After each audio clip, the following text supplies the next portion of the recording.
Pues nada, lo primero de todo, dar las gracias a la organización por invitarnos a participar y nada, como ya nos han presentado, pues vamos a hablar de estos retos en este tipo de incidentes que todavía no se han producido, pero que nos presentan interrogantes ante los que prepararnos.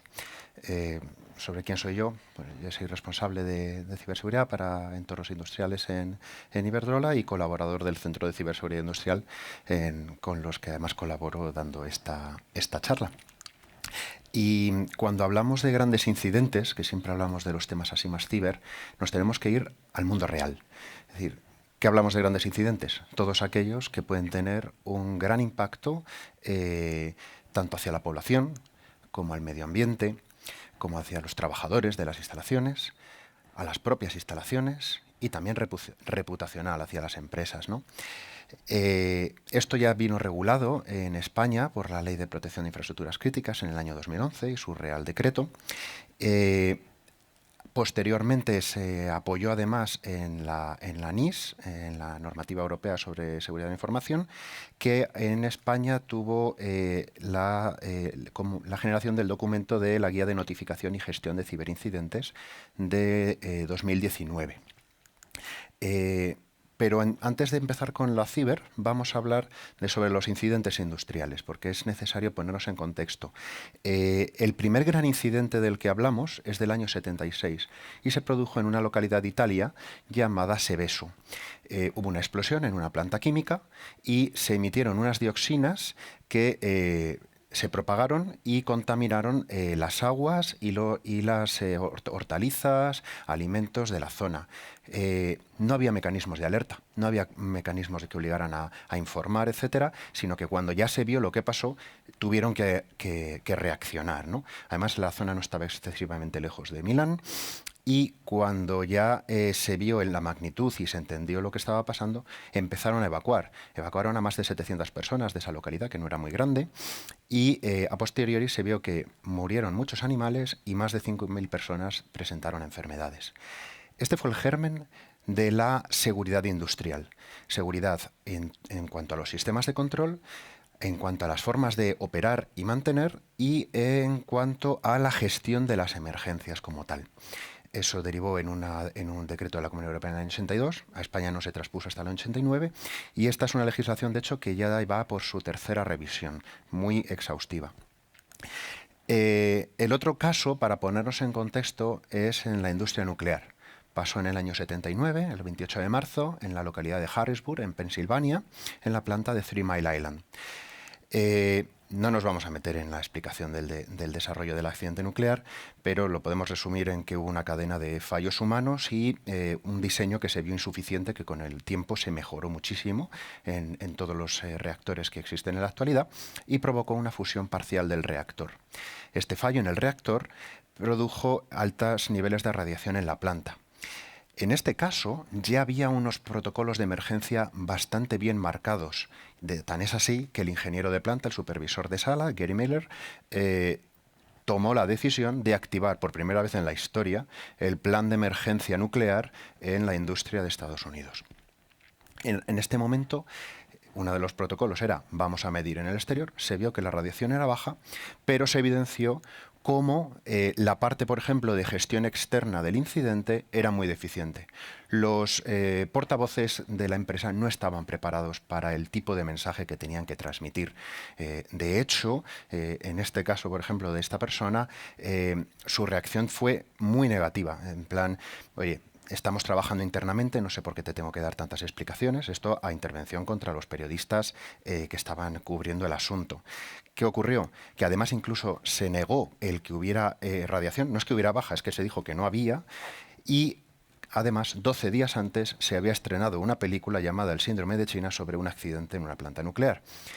Esto, junto con las malas explicaciones, esto es un recorte del New York Times, hablando de que las explicaciones solo lo han empeorado, provocó el caos en la población, en los medios y la desconfianza sobre lo que la empresa ya transmitía. Tan es así que el propio alcalde de la localidad se puso medidor de radiación en mano en la verja de la planta para medir radiación. Es decir, no confiaban, no se fiaban ya del mensaje que daba la planta. Además, claro, está la gestión externa, está todo esto que está ocurriendo fuera, pero dentro hay muchísima gente trabajando, grandes profesionales, en resolver en que la cosa no fuera mayores. De hecho, este incidente luego no ha sido catalogado como de los mayores impactos, pero del que más lecciones se obtuvieron. ¿Qué ocurría? Estaba la gente de planta trabajando, estaba la gente del regulador, de la NRC, cubriendo también desde su parte de gestión de emergencias desde fuera, y eso hacía que todo el mundo estaba con las líneas de teléfono ocupadas. En sala de control solo había 2 líneas de teléfono. Se dio la situación de que incluso la empresa que había diseñado el reactor y que entendía lo que estaba pasando y lo que había que hacer, no fue capaz de hablar con sala de control para darles las indicaciones adecuadas, porque las líneas estaban ocupadas permanentemente. El 1 de abril, 4 días después, tal es la magnitud del evento que el presidente de los Estados Unidos, Gerald Ford, se presenta en la planta. Es el presidente de la empresa nuclear la que tiene que dar explicaciones al presidente de cómo funciona una central, qué está ocurriendo, qué tipo de accidente ha ocurrido, y dio la vuelta al mundo el cómo el presidente pasó por sala de control a que le explicaran la situación en ese momento de la planta, el cómo estaba la situación. Obviamente no se trata de hablar... bueno, y además, si ya había un movimiento en contra de la industria nuclear, pues esto fue el pistoletazo al gran auge que durante tantos años se ha mantenido. Obviamente aquí no nos ponemos a hablar de nuclear, simplemente decir que esta es una industria que de aquí aprendió un montón, que tiene ahora no solo los medios técnicos, sino los medios de gestión de emergencia muy maduros y muy trabajados, y que ahora, llevándonoslo al mundo de la ciberseguridad, se pueden ver muchas similitudes. ¿Por qué? Porque ya había en aquel momento mecanismos de comunicación hacia el regulador, aquí también los hay, como acabamos de decir, que como en toda crisis hay una gran avalancha de trabajo y se adivina que hay una parte técnica en las que más se cubren este tipo de eventos, pero también de las cuestiones de pura seguridad y de gestión de la propia emergencia. Y eso nos lleva a la necesidad de tener claro quién dirige las acciones internamente, quién coordina las acciones con otras organizaciones, esas interdependencias que se habla en la Ley de Infraestructuras Críticas, o quién gestiona el incidente externamente, qué información se da, cómo se transmite esa información para que todo el mundo entienda qué está ocurriendo. Y además, en ciberseguridad ocurre como ocurría en estos eventos. El mensaje a transmitir técnicamente es complejo, no se puede improvisar, hay que trabajarlo desde el principio. Entonces, además ahora le damos multiplicadores. La ciberseguridad es un tema que preocupa a la sociedad ahora mismo. Cada vez que sale algo ahora mismo en la tele, lo primero que la gente piensa es, entonces me van a robar el dinero, por el WhatsApp me van a estar haciendo algo, esto me podría llegar a mí, el virus informático me puede afectar a mi salud. De hecho, ahora con todos los temas estos del coronavirus, que si hackean las vacunas, etcétera, la gente también se lo pregunta, ¿no? Y además, otra similitud, todos quieren saber qué pasa. ¿Puede volver a haber un colapso de comunicaciones? Hemos trabajado en dar muchos más medios de comunicación, pero si nos vamos a cómo la guía de incidentes marca las fases, hablaba de la preparación, identificación, que vamos a hablar, y luego ya la pura más técnica de contener, mitigar y recuperar. Entonces, ¿qué ocurre? Que hablamos de todo el mundo quiere saber qué pasa, va a ir la gente a las redes sociales, eso antes no estaba. Sabemos que hay agentes de amenaza, como en estas charlas se está viendo, que están deseando que ocurran cosas para lanzar sus ataques encubiertos en estos eventos, que como también aquí se está mostrando, hay muchos agentes interesados en potenciar la desinformación y un evento de estas magnitudes puede ser un escenario perfecto para alentar y mover masas, de manera que es imprescindible potenciar tanto en las organizaciones privadas como en las públicas la figura de la comunicación. ¿Quién la lidera? Y nos tenemos que basar en 3 áreas, ¿no? Credibilidad, claridad y concreción.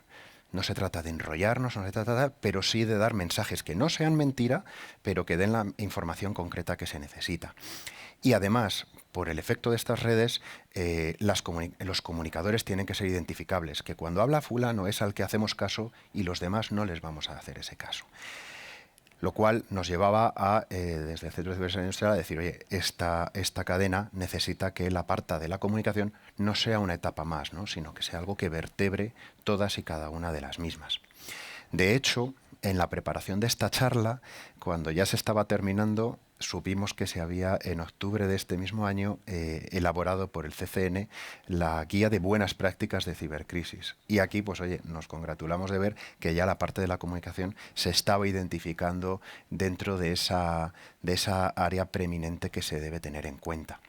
Y en el CCI se lanzó el decir, bueno, vamos a preguntar. Es necesario ya no solo decir qué es necesario, sino cómo estamos, de qué punto de partida partimos en las organizaciones industriales.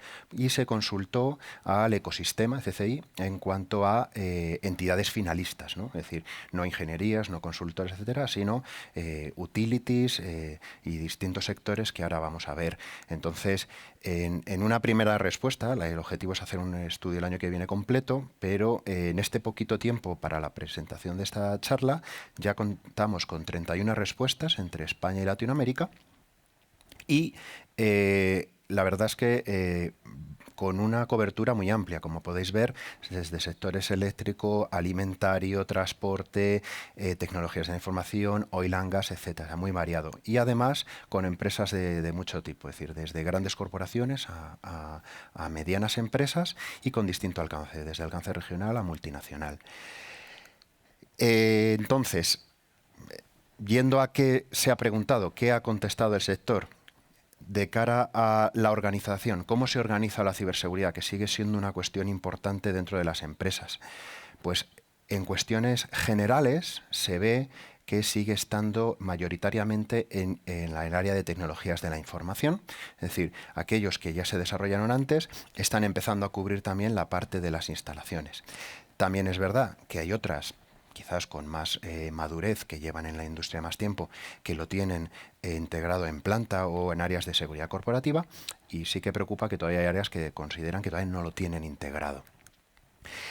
Cuando hablamos de, vale, está integrado, pero ¿tenemos claros roles y responsabilidades entre planta, entre el OT y la IT? Pues vemos que en algunas áreas son entes totalmente distintos que no tienen ninguna colaboración. Los más maduros son los que nos dicen, oye, ya tenemos una matriz RACI que dice que para qué cosas ya unos u otros, quién lo lidera y quién lo colabora, o al revés, entre ambas partes.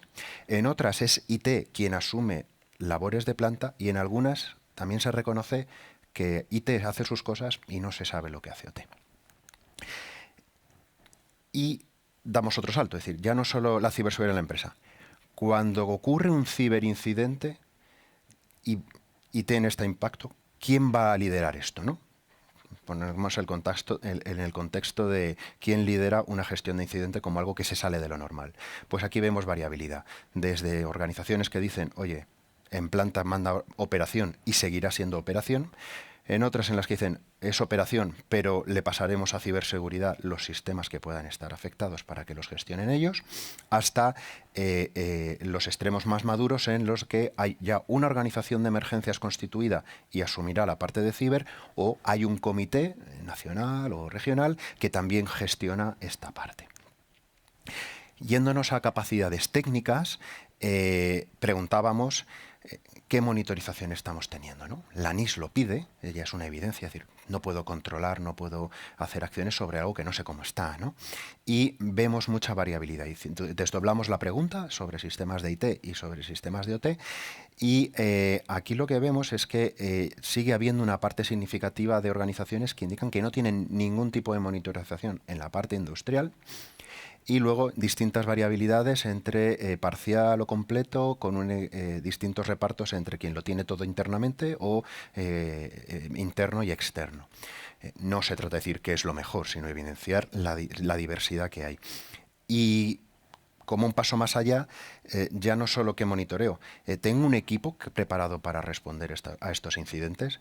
Aquí volvemos a ver que hay una parte todavía significativa que no lo tiene en OT, pero ojo que también de IT. Es decir, todavía aquí hay mucho por mejorar, y de hecho adivinábamos, la encuesta es totalmente anónima, pero por el perfilado que veíamos, aquí hay mucha pequeña y mediana organización que requiere todavía de mucho apoyo. Aquí organismos como el INCIBE, orientados precisamente a las pymes, etcétera, pues son muy necesarios. Y luego preguntábamos si en estos centros la parte IT y la OT están integradas o no. Una pequeña parte sí. Se deduce de aquellas en las que lo lidera IT.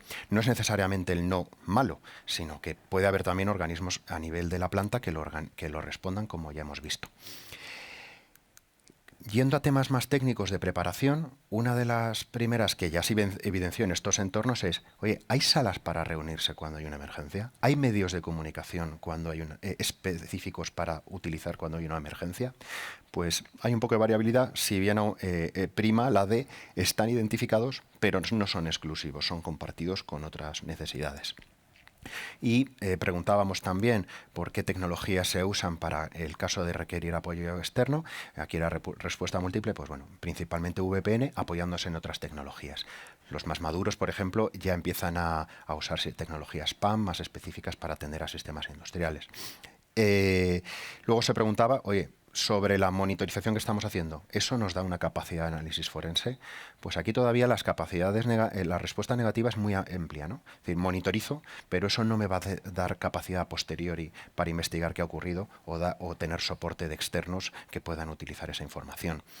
Y además, yendo a cosas más concretas ¿y esto lo puedo hacer sobre sistemas industriales? ¿Tengo capacidades forenses sobre sistemas industriales? Aquí todavía el no es muy preponderante. Nos vamos ya a la parte de procedimientos, lo que estábamos hablando antes. ¿Cómo estamos de preparados a nivel de procedimientos? A nivel de coordinación, ¿estamos teniendo en cuenta que en los protocolos de emergencia se identifique quiénes son los responsables y qué motivos pueden estar fundados por ciberseguridad para activar una emergencia? Pues dentro del área, en el nivel OT, en el nivel más de planta, hay un pequeño porcentaje que dice que lo tiene ya completo, un enorme porcentaje que lo dice que lo tiene a nivel parcial. Aquí sí que vemos que en las empresas más grandes, a nivel corporativo, el porcentaje sube mucho, es decir, aquí ya hay más madurez, cuando ya las grandes corporaciones han estado trabajando en esa coordinación dentro de la empresa, pero sigue habiendo un porcentaje que considera que es solo parcial el cómo lo tienen cubierto. Yéndonos a la parte de comunicación, que tanto hincapié hemos hecho, preguntamos si hay protocolos para avisar ante ciberataques, tanto internamente como a externos, reguladores, etcétera. Y desde el área de planta sigue siendo muy parcial, es más, el no es superior, y a nivel corporativo también se ve la diferencia de cómo a nivel corporativo está mucho más trabajado que desde las áreas más industriales. Preguntábamos además por la priorización. Lo que siempre se habla de la distinción cuando empiezan a haber tantos eventos, tantas alarmas, el cómo centrarnos en lo importante. Y entonces se le pregunta si en los protocolos se identifica alguna definición o alguna categorización para distinguir entre en la severidad de los ataques y de los activos impactados. Sorprende ver todavía el número de noes que se tiene. Y algunos que lo cubren solo parcialmente, algunos solo por los activos. Normalmente eso suele tener más predicamento industrial, o solo por los ataques, los que normalmente es un enfoque más IT, mientras que a nivel completo ya empieza a haber un número importante y es a lo que tenemos que tender. Y preguntando además sobre estas fases en las que puedo estar del ciberincidente y del ataque, al preguntar si tenemos en estos protocolos esto identificado, la respuesta mayoritaria sigue siendo que no. Si hay una parte que habla de un estándar propio, se asume que son empresas ya muy maduras. En algunas se ha adoptado metodologías como la de la propia gestión de incidentes o la NIST 861, que tiene ya varios años. Y, por ejemplo, iniciativas como la del Mitre con Mitre Attack y su versión de ICS, pues todavía nadie la ha interiorizado. Yendo a la parte de formación, cómo se está formando al personal, se les preguntaba si estamos formados en ciberseguridad. ¿Los técnicos de ciberseguridad están formados en ciberseguridad? Se asume que sí. Ahora, ¿los que están en las plantas en labores de operación y mantenimiento están formados para identificar qué puede ser un indicio de algo anómalo en ciberseguridad? Pues sorprende ver el número de noes, además, en la parte de mantenimiento, porque además la parte de mantenimiento para sistemas industriales suele ser la que mejor conoce estos sistemas. Preguntábamos luego cada cuánto tiempo se les da formación y bueno, hay un pico, hay dos jorobas, la de los que no, las de los que únicamente hacen una formación previa al inicio de la incorporación y los que lo hacen anualmente, que son las empresas pues más maduras. Luego, la pregunta la lanzamos al contrario. Vale, tenemos un área de ciberseguridad que es potente, pero en estas tareas que puedan hacer de mitigar y de contener, etcétera, en sistemas industriales puede haber efectos físicos hacia la planta, el exterior, etcétera. Ellos tienen formación en operación y mantenimiento o en coordinarse con operación y mantenimiento y también el no es muy significativo. Es decir, evidenciar que no podemos trabajar en silos en estos temas, ¿no? Y T no puede ir por su lado o T no debe ir por su lado. Aquí la coordinación es más necesaria que nunca. Y bueno, desde el Centro de Ciberseguridad Industrial, además este año se desarrolló una herramienta que se llama SCIM, que lo que persigue es entrenar al personal, ejercicios tabletop, sin riesgo ninguno para la instalación, puramente teóricos, pero planteemos un caso teórico, planteemos una planta en la que pueda estar ocurriendo algo, entendamos por dónde son las áreas más vulnerables en las que puede estar ocurriendo y además, siguiendo la metodología de gestión de incidentes, entendamos qué puede ser necesario en cada una de las áreas y además elaborarlo conjuntamente entre la gente de ciber, de IT y la gente de planta para entender además cuáles son las expectativas de quién debe estar haciendo cada cosa. Una de las peores cosas que puede ocurrir en un incidente es que todo el mundo asuma que una tarea la tiene que hacer el otro y que se cruce y que nadie lo haga. Eso nos lleva entonces a la parte de gestión de simulacros. Simulacros en los que tenemos que cubrir la parte específica de ciberseguridad, quizás aquí es donde más se está trabajando, pero esto nos lleva a, tenemos que trabajar también de manera interdepartamental, entre departamentos de producción, de mantenimiento, de legal, de comunicaciones, ¿vale? De relaciones con los reguladores. Y aquí es donde tenemos que poner el foco, ¿verdad? También simulacros sectoriales y nacionales, y aquí, bueno, indicar que en España ya se viene trabajando con el INCIBE en los CIBEREX, bueno, INCIBE y CENEPIC, en los llamados CIBEREX, que llevan varios años. Son ejercicios en los que estas organizaciones designan a qué empresas relevantes, sectores críticos, intervienen, y los resultados, pues obviamente, como todo lo relacionado con infraestructuras críticas, pues es clasificado. Pero indicar que hoy se viene haciendo. Y queríamos además hablar de ponerlo en contraposición con un ejercicio bastante maduro que se hace en los Estados Unidos, en la red eléctrica, que para los que piensen que la red eléctrica española pues es compleja, pues piensen en la americana, que no tiene un sistema eléctrico, sino que tiene 6 integrando a Estados Unidos y Canadá. Llevan 5 ediciones, este año iban a hacer la sexta, y los primeros objetivos que se marcan son siempre los mismos, porque es lo principal. Oye, hay que mejorar cómo es la respuesta y recuperación ante las crisis. Y cada año, pues obviamente, el objetivo no cambia y se suben los objetivos internos. Hay que expandir la respuesta a nivel local y regional, que no quede solo en una planta, en una entidad. Importantísimo en lo que se han centrado este año, además, es en mejorar las relaciones de interdependencias. Entonces ya no ha sido solo empresas de electricidad, es que hay empresas de agua que tienen impacto o que dependen, es que hay empresas de gas que también, bien porque dan gas a las plantas o porque pueden verse afectadas ante rechazos, etcétera, porque también hay muchas utilities que, aparte de eléctricas, son también entidades del sector gas. Esto mismo puede estar ocurriendo aquí en España. Incrementar la participación de la cadena de suministro. Esto además el Foro Económico Mundial acaba de presentar un documento como en el sector eléctrico es más necesario que nunca el agilizar esa interrelación entre no solo los reguladores y el sector privado, sino que dentro del sector privado entre los tecnólogos y los usuarios finales, ¿no?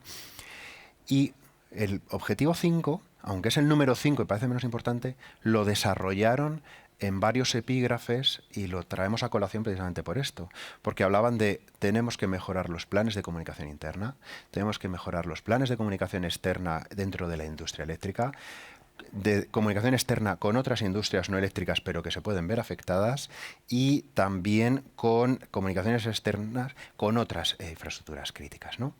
Trabajar en identificar las mejoras aprendidas, y otro punto importante, conseguir el compromiso, el enganche de la alta dirección, porque al final, en el día a día, cuando se entrenan estas cosas, son temas muy técnicos, muy de gestión interna, pero cuando vienen los grandes eventos, es necesario que los grandes responsables hablen unos con otros de las organizaciones para organizar adecuadamente los recursos y las prioridades.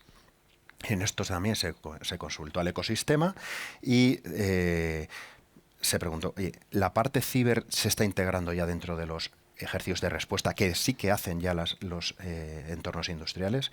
Y todavía es mayoritaria el número de noes en la respuesta. Pero también tenemos ya una joroba importante de quien lo hace anualmente. Es decir, también tenemos áreas ya muy maduras. Y luego sobre respuesta, es paralelo esta pregunta con la otra, es decir, también tenemos una parte muy madura y una parte que todavía no está realimentando o aprendiendo de las lecciones aprendidas. ¿Conclusiones que nos llevan a todo esto? Bueno, que no hay una receta única. Tenemos entidades muy maduras, tenemos entidades pequeñas que todavía tienen mucho por desarrollar, que las organizaciones además son distintas, los sectores se organizan de manera distinta, por lo tanto, más que una cuestión de cumplimiento, aquí hay más que nunca una orientación necesaria hacia los riesgos. Que además la ciberseguridad se tiene que integrar dentro de la gestión de emergencias. Es decir, no es que haya que potenciar el cómo gestionar la emergencia dentro de la ciberseguridad. No, es que las empresas industriales tienen la gestión de la emergencia muy trabajada desde hace muchos años y lo que hace falta es integrarlo ahí para que la coordinación funcione adecuadamente. Que para la parte ciber hace falta más formación en el área industrial, que hay que dotarse de herramientas, traer a colación pues, esta propuesta, por ejemplo, del CCI, y que los simulacros no deben integrarse solo desde una pura perspectiva de sistemas informáticos y de comunicaciones que se ven afectados, sino coordinar eso con áreas de planta, de operación y mantenimiento, para que se entienda además el significado y el impacto físico que eso conlleva, ¿no? Y eso nos lleva a la necesidad de avanzar en los simulacros sectoriales, reforzar las áreas de comunicación y de liderazgo que acabamos de decir. Así que muchísimas gracias.